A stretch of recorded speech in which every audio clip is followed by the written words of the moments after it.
जी नाज़रीन, ब्रेक के बाद आपको फिर एक बार खुश आमदीद कहते हैं। हम बात कर रहे हैं रूस यूक्रेन तनाज़े में ख़ास तौर पर तुर्की का क्या किरदार है और तुर्की से किस किस्म के मुतालबात किए जा रहे हैं यूक्रेन की जानिब से भी, और रूस का तुर्की पर क्या दबाव है। इस हवाले से हम बात करेंगे अंकारा में मौजूद तुर्की के जो सरकारी टीवी है TRT वर्ल्ड के डिप्लोमेटिक कॉरेस्पॉन्डेंट जनाब हसन अब्दुल्ला से। अस्सलाम वालेकुम हसन, खुश आमदीद आपको शो में हम कहते हैं। आप पहले तो ये बताइएगा कि इस आज 7-8 रोज़ गुजर चुके हैं, इन हालात के अंदर जो बयानात सामने आ रहे हैं प्रेसिडेंट उर्दवान के भी, और जो मुतालबा यूक्रेनी सदर कर रहे हैं तुर्की से कि ऐसे ब्लॉकेट किया जाए और हथियार दिए जाएं, तो इस तमाम तर नाजुक सूरत हाल के अंदर तुर्की ने किस तरीके से डिप्लोमेटिकली बिहेव किया है? वालेकुम सलाम जी, बहुत शुक्रिया।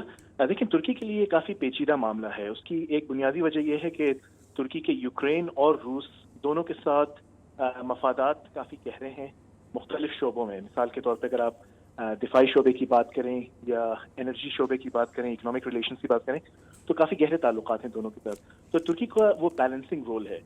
तुर्की ने मीडिएशन की कोशिश की है कि दोनों जो फरीकैन हैं उनको साथ बिठाया जाए, उनको बात कराई जाए। और ज़ाहिर है तुर्की का यहाँ पर एक बुनियादी इकोनॉमिक इंटरेस्ट है कि उसके जो मफादात हैं वो मुतासर ना हों।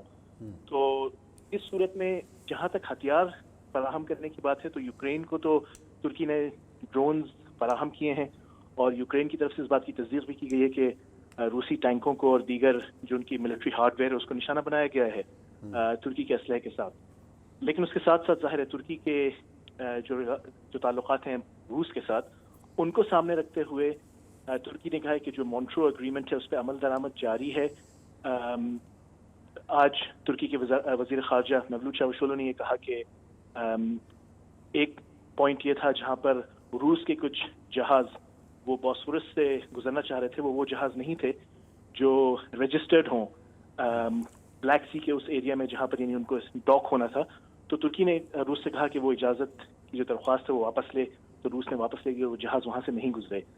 तो एक काफ़ी मुश्किल बैलेंसिंग एक्ट है तुर्की के लिए। अच्छा, ये मुझे बताइएगा कि सूरत बात आपकी 1901 की फर्स्ट वर्ल्ड वॉर में भी यही सूरत हाल थी, जो खिलाफत उस्मानिया में वो लोग बिल्कुल अलूफ रहे थे, लेकिन जैसे ही वो अपना इत्तेहादी फ़ौजें जीती तो उनका रुख जो है वो अपना उसके खिलाफत उस्मानिया की तरफ हो गया।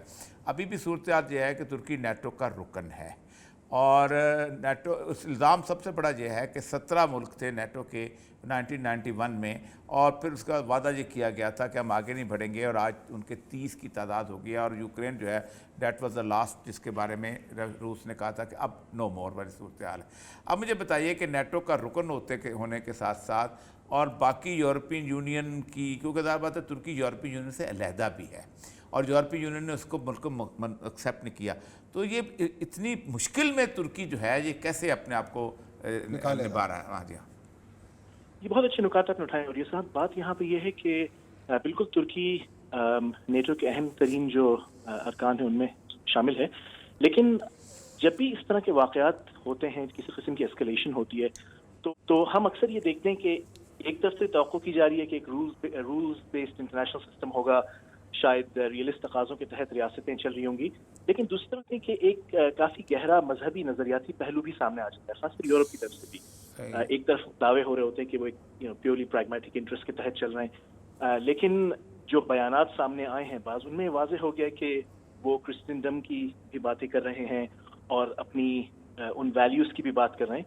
तो वहाँ पर तुर्की में बावजूद उसके कि तुर्की कॉन्स्टिट्यूशनली एक सेक्युलर रियासत है, यानी ये खिलाफत उस्मानिया वाला मामला इस वक्त नहीं है, लेकिन उसके बावजूद एक बायस्ड एटीट्यूड यूरोप की तरफ से, मगरिब की तरफ से देखने को मिलता है।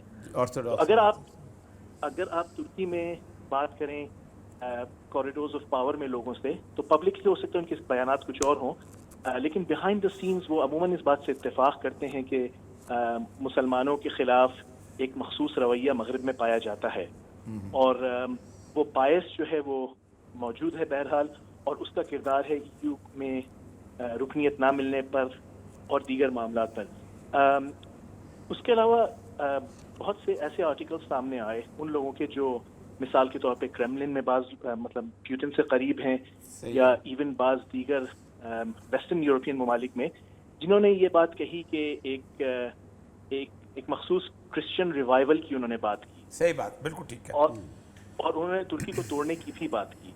उन्होंने कहा कि ये मकबूजा इलाका है, تو میرے خیال سے وہ جو ایک ایسکیٹولوجیکل پہلو ہے اس صحیح کو ہمیں شاید نظر انداز نہیں کرنا چاہیے. جی بہت اچھی بات کی آپ نے. دیکھیں پہلی بات تو یہ ہے کہ وہ ترکی یوگوسلاویہ اور روس تو آرتھوڈاکس چرچ کے ہیڈ ہیں اور آرتھوڈاکس چرچ کی بالکل وہی خواہش ہے کہ جو کبھی یروشلم واپس لینے کی تھی کہ قسطنطنیہ جو ہے وہ استنبول جو ہے اس کو واپس لیا جائے اور وہاں پر باقاعدہ اس کے اوپر کمپین بھی ہوتی ہے چلتی ہے. کیا مجھے یہ بتائیے گا کہ یہ جو ابھی جب آیا صوفیہ میں دوبارہ نماز پڑھی گئی اس کو مسجد بنایا گیا اور یہ پبلک سینٹیمنٹ جو ہیں وہ ترکی کے روس کے خلاف ترکی کے عوام کے, کیونکہ میں تو پرانا جب سے بھی ترکی آنا جانا شروع ہوا ہے روس کے خلاف جو ہے ان کی جو ہے ایک عام سپاہی کی بھی ایک عام آدمی کی بھی بہت زیادہ جسے کہتے ہیں فیلنگز تھیں. تو کیا اس وقت جو ترکی کے اندر روس کے خلاف فیلنگز ہیں عوام کی؟